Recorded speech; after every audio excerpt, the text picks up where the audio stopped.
Oscar Gross and the Tournament of Candidates. Episode 5. A new day dawned, but it brought no relief. The shelling never stopped. Warplanes continued circling above Paramir, their engines roaring across the sky. Even those who had once loved aviation now feared the sound. Little by little, fear drained the last strength from those still trying to hold on. Yet people kept searching for a way to survive. Those whose cars still worked fled toward nearby villages, hoping the fighting hadn't reached them yet. Others drove toward distant cities, desperate to put as much distance as possible between themselves and the front line. Not everyone made it. The circle around Paramir was tightening. Civilian cars were struck more and more often. In a single day, everything people valued had changed forever. Everyone who survived became someone else. Fear settled into everyday life as naturally as morning news once had, as naturally as school lessons. Grief turned ordinary people into shadows of themselves. Through the shelters, names of the dead spread in whispers. Neighbors, friends, classmates. Paramir was no longer a city. It had become a living hell. After a brief silence, another air raid began. A strike aircraft swept low over the streets, forcing everyone caught outside to run for cover. One missile after another slammed into the city. Military bases, warehouses, office buildings, gas stations, homes. The same streets Oskar had walked to school only days before now looked like scenes from a nightmare. When the explosions finally faded, an unsettling silence followed. Oskar reached for his phone once more. He called his mother's number. Once, twice, 5 times, 10. No answer. Later that afternoon, the teachers returned to the shelter after helping the volunteers unload supplies. From across the room, they kept glancing toward Oskar, quietly speaking among themselves. Something was wrong. Very wrong.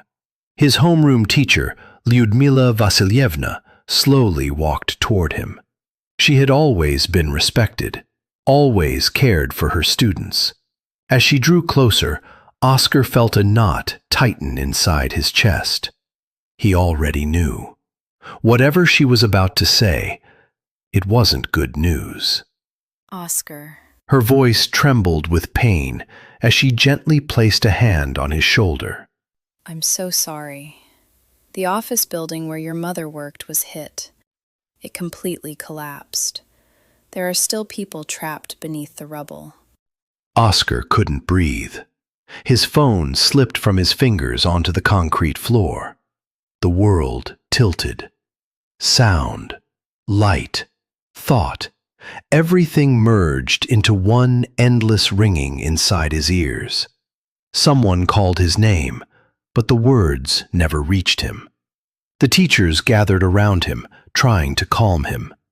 They told him rescue teams were already searching the ruins, that communication lines could still be down, that she might still be alive. But their voices came from somewhere impossibly far away, as though another world was speaking to him. A psychologist named Maria knelt beside him. She had been sheltering there with everyone else. Her voice remained calm, steady. She encouraged him to breathe, not to lose hope. Oskar nodded, but he barely heard a word. Inside him, everything was falling apart. Fragments of memory flashed before his eyes. His mother's laughter, her hands covered in flour while baking, the way she always looked out the window before every trip, the smell of strawberry cheesecake, sunlight shining through her hair. Oskar lowered his head and pulled his knees against his chest. He wanted to cry, but no tears came. The pain was simply too great. Another explosion shook the shelter overhead. The walls trembled. Oskar didn't move. He sat there in the darkness, holding his phone tightly against his chest, as though its warmth alone could somehow bring back his mother's voice. The next morning, the truth arrived. The rescuers still hadn't found Victoria Gross. Her office building had become nothing more than twisted steel and shattered concrete. People said she had most likely died beneath the rubble, along with everyone else. If someone hadn't been found within the first 24 hours, hope grew painfully small. For Oskar, those words struck deeper than anything he had ever known.